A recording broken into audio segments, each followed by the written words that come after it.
Thank you very much.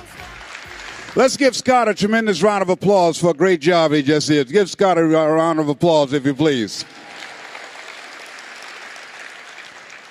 How many have major goals you'd like to achieve? Raise your hands, please. Major goals you'd like to achieve. Fantastic. Shake someone's hand on your right and left. Look them in the eyes and say, you have something special. You have greatness within you. Do that right now, please.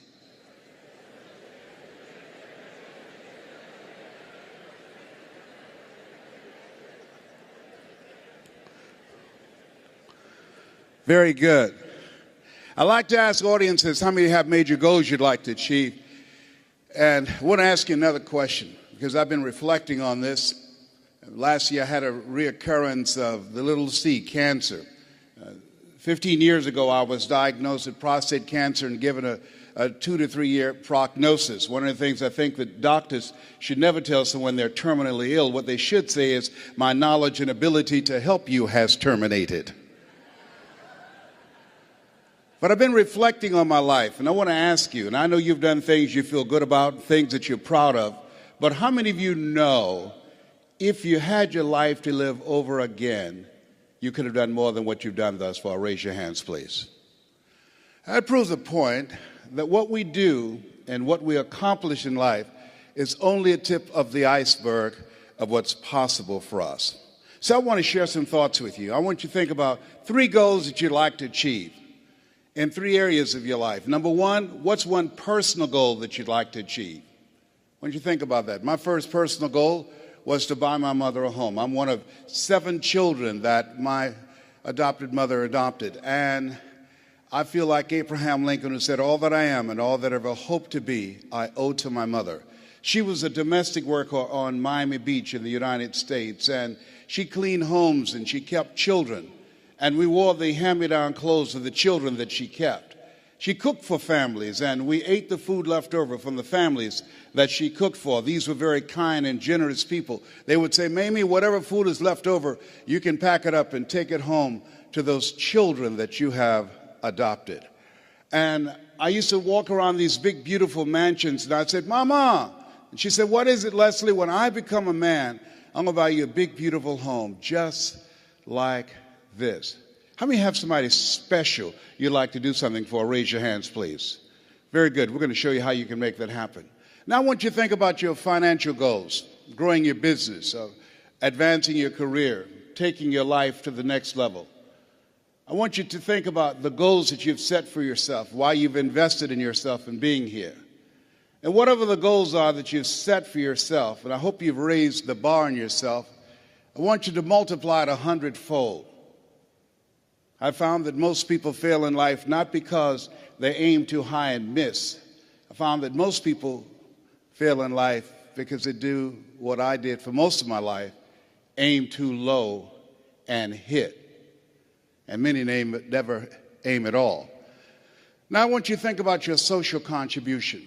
What will be different because you showed up? Horace Mann said we should be ashamed to die until we've made some major contribution to humankind. One of the goals I have is reduce the number of women who die from breast cancer. My mother was a 22-year breast cancer conqueror. How many men over 40? Raise your hands, please. Men over 40. Very good. One of the goals every time I speak, I encourage men to get their PSA test, which stands for prostate specific antigen, and their digital rectal examination.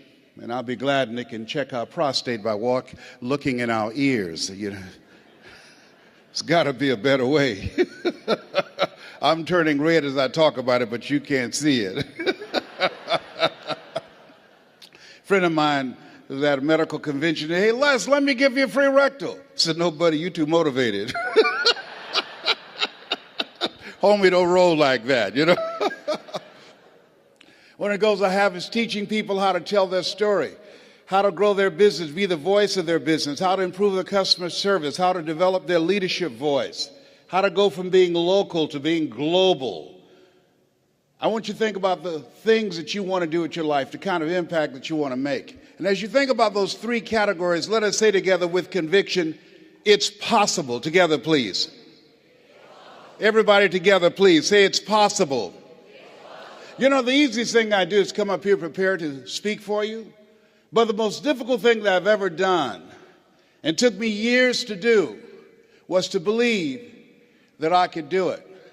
Given my beginning, born in an abandoned building on a floor in a poor section of Miami, Florida, called Liberty City, with a twin brother, being adopted, being labeled educable, mentally retarded in the 5th grade and put back from the 5th grade to the 4th grade, and failing again in the 8th grade, and not having any college education. And if both my birth parents stood up and said, "Hello, son," I would not know either one. You know, I saw a movie late one night, and in this movie called Magnolia, Tom Cruise, and there was a line in there that said, "We might be through with our past, but our past is not through with us." How many of you know there are things that we've experienced that can impact the way we see ourselves? Raise your hand as you understand that. And so as you look at yourself and look at your goals, I want you to write this down. You don't get in life what you want, you get in life what you are. You have to create an achiever's mindset. You have to create that yourself. My favorite book says, "Be ye not conformed to this world, be ye transformed by the renewing of your mind." And what you're doing right now is an indication of what's most important. As you begin to invest in yourself, setting aside a time to be here. This is the era what the late Peter Drucker calls the era of the 3 C's: accelerated change, overwhelming complexity, and tremendous competition. And so as you look at yourself and look at your goals, setting aside time every day to work on your mindset, to expand your vision of what's possible for you. They did an interview with Warren Buffett, one of the richest men on the planet, as you're aware. And they asked him, what's the most important investment people can make today? And this was in the middle of the recession in the United States. Here's a guy that has billions of dollars in real estate, billions of dollars in the stock market. And he said the most important investment you can make is in yourself. Everybody repeat after me, please. Live full. Die empty. Say it again. Live full. Die empty. After having 238 radiation seed implants, I was reading one night some words by Dr. Howard Thurman, who was a mentor to Dr. Martin Luther King Jr., to Albert Schweitzer, to Mahatma Gandhi. He wrote, "Deep is the hunger, the voice of the genuine, the centering moment." As I was reflecting on his words, he said, the ideal situation for a man or woman to die is to have family members praying with them as they cross over. He said, but imagine, if you will, being on your deathbed and standing around your bed, the ghost of the dreams, the ideas, the abilities, the talents given to you by life, but you, for whatever reason, you never pursued those dreams. You never acted on those ideas. You never used those gifts. You never used those talents. And there they are staring at you as you're lying on your bed with large, angry eyes saying, we came to you, and only you could have given us life. And now we must die with you forever. And the question is, if you died today, what dreams, what talents, what abilities, what gifts, what ideas would die with you? One minister out of Bahama said, the wealthiest place on the planet, it's not in the Far East where there's oil on the ground. It's not in South Africa where there are diamond mines. He said, the wealthiest place on the planet is the cemetery. There you see potential never realized. There you find books never written. There you find ideas never acted on. Maybe that's why Henry David Thoreau said, oh God, to reach the point of death, only to realize that you've never lived. Only to realize that you've never scraped the surface of your potential. Let us say again, live full, die empty. And so as you think about your goals and dreams, I'm suggesting that you set aside time every day, if you're not doing it already, reading 10 to 15 pages of something positive every day, listening to audio programs, investing in yourself to expand your mind for what it's possible, to develop a spirit of optimism. And then the next thing is, let us say together, it's necessary.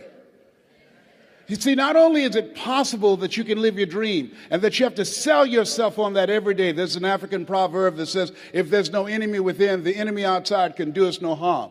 I didn't do this for 14 years because I convinced myself I couldn't do it. I would go see the late Zig Ziglar and Jim Rohn and the late Dr. Norman Vincent Peale, and I saw Tony Robbins, and my heart said, I could do that. How many of you like to help people? Raise your hands, please. I said, I can do that. And then when I would go to the parking lot, my inner voice would become activated and it would say, Les Brown, you can't do that. You don't have a college education. Les Brown, you can't do that. You've never worked for a major corporation. Les Brown, you can't do that. Who wants to hear anything you've got to say? How many ever thought about something you wanted to do and you talk yourself out of it? Raise your hands, please. And so that's why it's necessary that we work on ourselves. And let us say together, OQP. Only quality people. Write that down. As you think about your goals and dreams over the next 2 years, over the next 2 days, it's very important that you look at the people in your life and you ask the question, what is this relationship doing to me? MIT did a study. The study indicated that you earn within $2,000 to $3,000 of your closest friends. Whoa, when I heard that, I got a lot of broke people out of my life. My mama said, son, if you run around with 9 broke people, I guarantee you'll become number 10. Dr. Dennis Kimbrough out of Atlanta said, if you're the smartest one in your group, you need to get a new group. So as you think about your goals and dreams, detoxify your life. Les, can I change them? No. It's a full-time job changing yourself. And there's some people that's so negative they can walk into a dark room and begin to develop.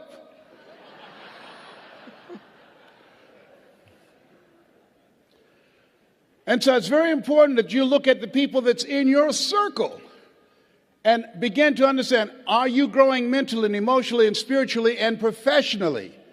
Are they an asset to you or a liability to you? The other thing is, as you look at your goals and look at your dreams, let us repeat this, please. Make your move before you're ready. Yeah, write that down. See, I said, well, I don't have a college education. I don't have any paper or alphabets behind my name. And I realized that if you want to make it in life, you want to make your mark, you've got to become a risk taker. Viscott said, if you're not willing to risk, you cannot grow. And if you cannot grow, you can't become your best. And if you can't become your best, you can't be happy. And if you can't be happy, then what else is there? I like what Helen Keller says. She says, life is short and unpredictable. Eat the dessert first. So you have something special. You're here because there's something in your heart of hearts that said, I want more. I can do more. You're here because you're different. How many of you know people who should be here? Raise your hands, please.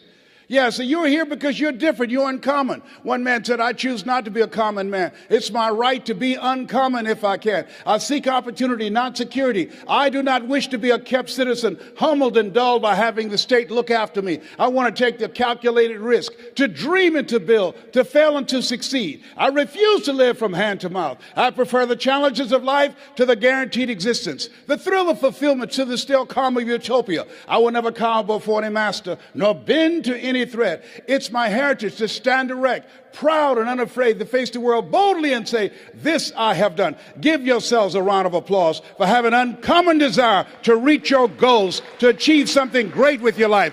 Bring your level of energy up.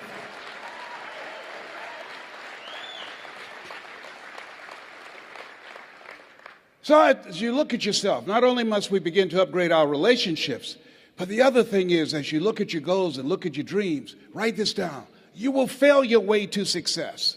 See, 85% of people allow their fear of failure to outweigh their desire to succeed. You're going to make some mistakes, and it's okay. Anything that's worth doing is worth doing badly. It's worth doing right if you know how to do it, but if you don't know how to do it, it's worth doing badly until you get it right. You have to be willing to experiment with life. I've done a variety of things, and I had absolutely no idea I have the ability to do those things. Here's what I can say about you, and I don't even know you. You've got greatness within you, but you will not discover your greatness in your comfort zone. You've got to be willing to get outside of your comfort zone, because in order to do something you've never done, you've got to become someone you've never been. And most people, they go to their graves with their greatness still in them. Maybe that's why one woman said in a moment of anguish, "What if you live your whole life only to discover that it was wrong?" Here's something else as you think about your goals and dreams. What's your why? Why do you want to do it? What drives you? This is my mother. She was 46 years old when she adopted first Wesley and I, and then 5 other children. And she was a driving force in my life. Which one am I? On the right or the left? I'm the cute one. Which one am I now? I'm the one on the left, all right? Yes, indeed. And as you think about your goals and dreams, think about somebody that you love, that inspired you, someone that you love, that you admire. And I think about my background, and this is Wesley and I eating sugar cane. You see, we were not born with a silver spoon in our mouths. Do y'all eat sugar cane here in Australia? Anybody ever had sugar cane? Most of you have not. Just 2 people here. Yeah, it's sweet. It's interesting. Well, you know, we were born in the area of Florida where you eat sugar cane. Donald Trump, father gave him $200 million to become successful. How many of you know if I give you $200 million, you got a good shot at becoming successful? Raise your hands, please. My mama gave us 2 pieces of sugar cane, and we had an advantage. The room always get quiet when I say that. Donald Trump was born with a silver spoon in his mouth. If you had a choice between eating a silver spoon and eating sugar cane, which one would you eat? Sugar cane? I told you we had an advantage. That's what I'm talking about. And then I met someone who changed my life. See, what we do and what we accomplish in life is a result of the story we believe about ourselves. And I met this friend. I was a disc jockey at the time. And he said, "Les Brown, you're more than a disc jockey. Les Brown, you're more than a paycheck. Les Brown, you can do more." How many of you had somebody see something in you didn't see in yourself? Raise your hands, please. And I couldn't see it at the time. But he continued to talk to me. Faith comes by hearing and hearing and hearing. And eventually, I became an entrepreneur. I began to book concerts, and not just doing a radio show, but I invited entertainers to come to town. And these little guys came in 1973. There I am standing in the back. That's Michael Jackson there at 10 years of age in 1973. I didn't know who they were going to become. They didn't know who I was going to become.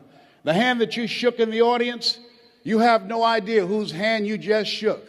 You don't know who they are. Eye has not seen. Ear has not heard. Nor has entered the heart of mankind what God has in store for that person whose hand you just shook. That person, they have greatness within them. And you have greatness within you. And to prove it, you were chosen 1 out of 400 million sperm. There's something in you. And God said, "I want you, I want you, I want you, I want you." There's something you have that the world needs now. If you don't give it to us, we will all be deprived. And so as you think about your goals and dreams, how many of you like to make a difference in your community? Raise your hands, please. You have the ability to do that. I ran for the Ohio legislature. Had no idea I had the ability to do that. Passed 14 bills my first term. You have greatness within you. You can make more impact than you can ever begin to imagine when you're willing to challenge yourself. Let us say together, leap. Everybody together say, leap. And grow your wings on the way down. Yeah, see, one of the things about life, you're going to get hurt. You're going to make some mistakes. You're going to fail your way to success. But you got to be willing to experiment. You got to be willing to push yourself. You got to be willing to challenge yourself by putting yourself in a perpetual state of discomfort. And so, but things happen in life. When you have goals and dreams, things happen. Had no idea. Midway of my 3rd term, my mother became ill. She was diagnosed with breast cancer. And my brothers and sisters called me and said they're going to put her in a nursing home. And I said, no. They said, we thought you would say that. We've interviewed the best nursing homes in Dade County. I said no. So I had a problem. How can one woman raise 7 children who couldn't take care of themselves, but 7 grown people couldn't take care of one woman? I had a problem with that. And I said, no.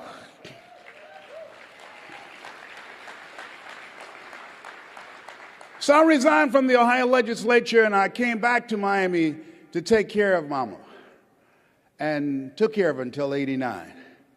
And there are things, as you have your goals, things are going to happen to you that you can't anticipate. Some of you are in the eye of the storm now. Things are going to happen. And don't say, well, why does this have to happen to me? Why not you? Who would you suggest? You want to give us some names or email addresses? That's really what I said the second time I got cancer. They had told me the cancer had metastasized to 7 areas of my body. I started laughing. He said, why are you laughing? Are you in denial? I said, no, I feel like Mother Teresa. He said, what do you mean? She said, Lord, I know you know how much I can bear. I just wish you didn't have so much confidence in me.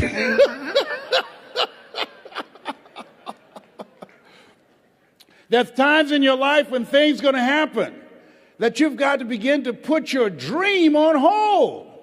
And you might have to reinvent yourself. How many have already gone through that? Raise your hands, please. It's called life.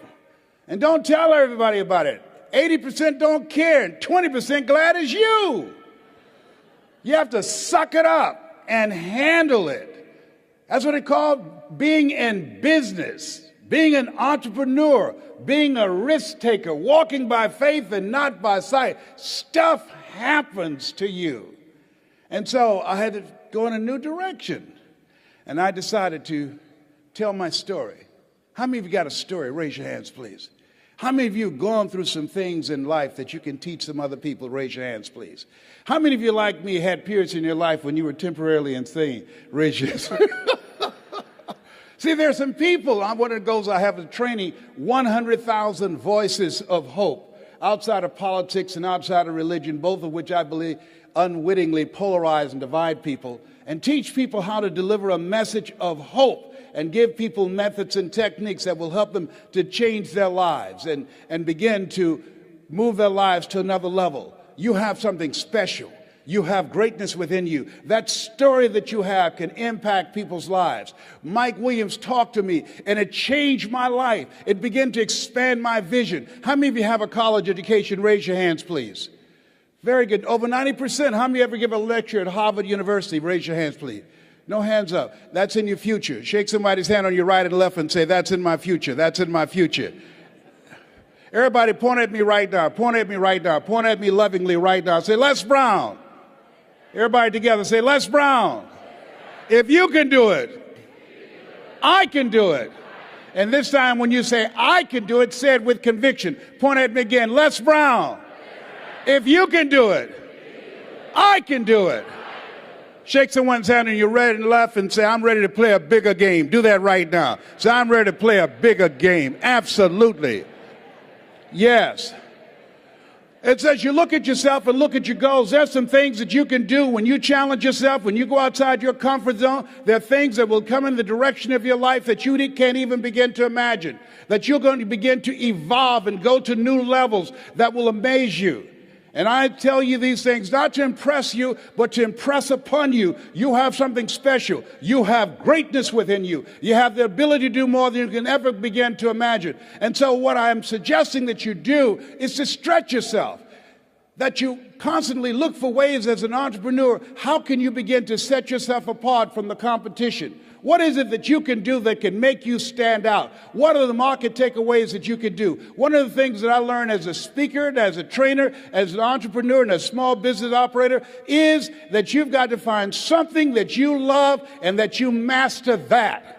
Henry David Thoreau said, do not go where the path may lead, but go where there's no path and leave a trail. As you look at yourself as a business operator, as you look at yourself as an entrepreneur, as you look at yourself as a person that want to make a mark with your life, that want to leave a legacy, you've got to be hungry. Let us say together, I'm hungry to do more. I'm hungry to stretch myself. I'm hungry to take my life to another level. I never forget this gentleman that I'm going to talk with tomorrow. He's now in his 90s. He's blind from glaucoma. And I never forget, he said, young man, go to the board and work this problem out for me. And I said, oh, sir, I can't do that. He says, why not? I said, I'm not one of your students. He said, look at me. Yes, sir. Go to the board and work the problem out anyhow. I said, I can't, sir. And the other students started laughing and saying, he's Leslie. He's got a twin brother, Wesley. Wesley is smart. He's DT. He said, what's DT? He's the dumb twin. And I said, I am, sir. As the students laughed, as some of you did. And he came from behind his desk, he looked at me. He said, don't you ever say that again. Someone's opinion of you does not have to become your reality. And that was a turning point in my life. On one hand, I was humiliated, but on the other hand, I was liberated, because he looked at me with the eyes of Goethe, who said, look at a man the way that he is, he only becomes worse. But look at him as if he were what he could be, then he becomes what he should be. He said, young man, what do you want to do with your life? I said, sir, I want to make my mother proud, sir. He said, how do you plan to do that? I said, when I get out of high school, I'd like to be a disc jockey. He says, is that right? I said, yes, sir. He says, good. I'm going to tell you some things to do. I said, what is it? He says, number one, he said, I want you to work on your mind. He said, here's some motivational materials I want you to listen to by Dr. Norman Vincent Peale and Earl Nightingale. Train your thinking. Write this down. This is very important. What you think about, you bring about. He said, I want you to train your mind to serve you.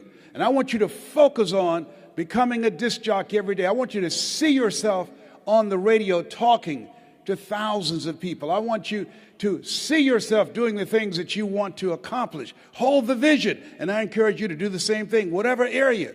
Whatever you want to do, whatever business that you're in, whatever industry that you're in, you want to see yourself there and hold the picture of what it is you want to accomplish. And I said, sir, I want to be a disc jockey, but I don't have a job yet. And then he quoted Whitney Young. He said, young man, it's better to be prepared for an opportunity and not have one than to have an opportunity and not be prepared. He said, you got to be hungry. I said, I am hungry, sir. He said, good. Here are my car keys.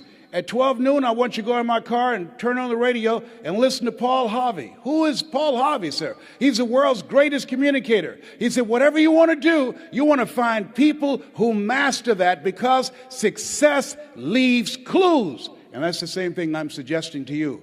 Whatever area that you want to go in it's finances, in business, insurance industry, whatever area that you're interested in, find the people who are mastering that and follow their example. He said, and let me share something else. I said, yes, sir. He said, watch your relationships. They're nourishing relationships and they're toxic relationships.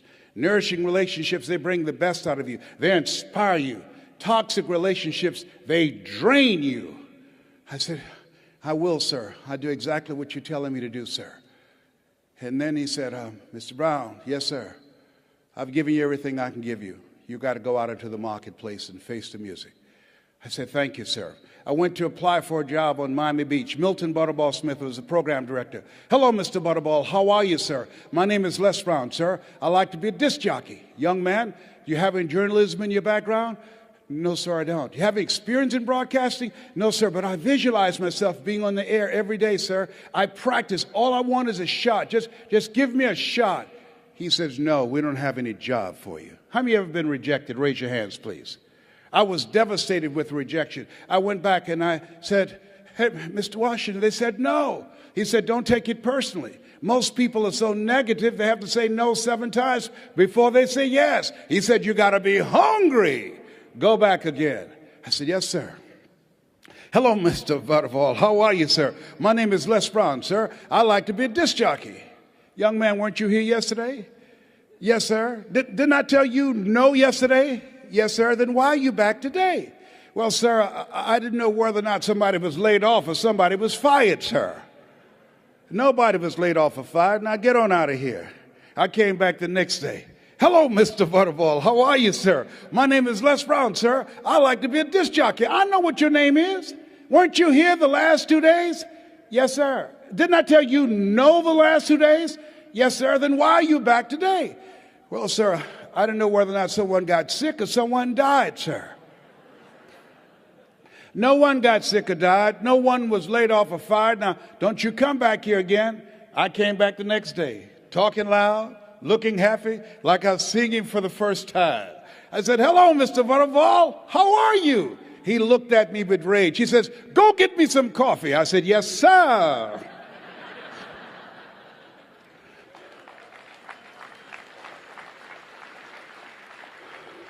My favorite book says the greatest among you will be your servant. How many of you are serious about reaching your goals? Raise your hands, please. Here's something I encourage you to write this down. Provide more service than you get paid for.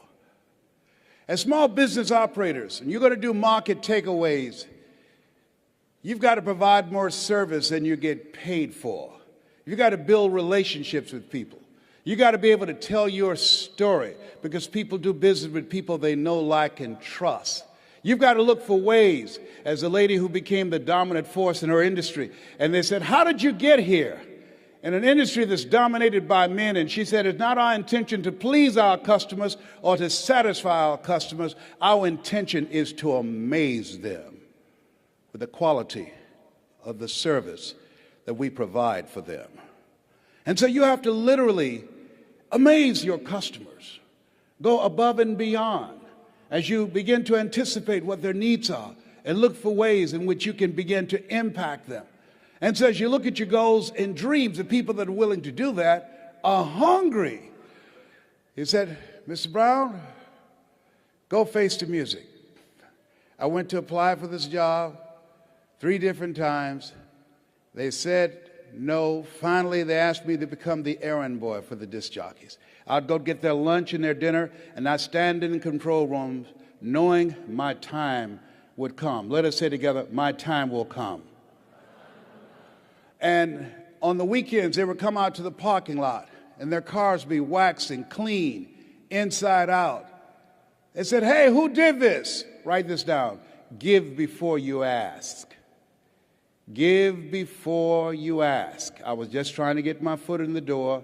I wanted to establish a reputation of being a go-to person, a person of resourcefulness, a person that's relentless and unstoppable, a person that can get things done.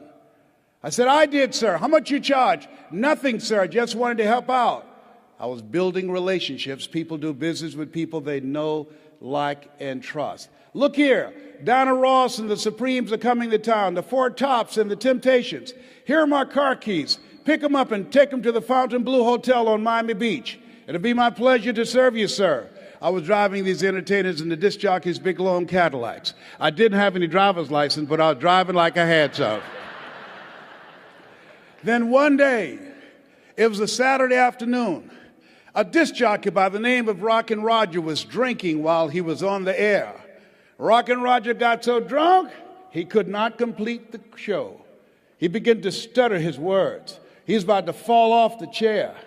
It was a Saturday afternoon, and I was the only one there, looking at him through the control room window, walking back and forth, young, ready, and hungry. I was saying, drink, rock, drink. Drink, rock. I'd have gone get him some more if he'd asked me to. Then pretty soon the phone rang. It was the general manager and answered the phone. I said, hello? He said, young boy, this is Mr. Klein. I said, I know. He said, Rock can't finish his program. I said, I know. He said, would you call one of the other DJs in? I said, yes, sir. I hung the phone up. I said, now he must think I'm crazy. I called my mama and my girlfriend, Cassandra. I said, y'all come out on the front porch and turn on the radio. I'm about to come on the air.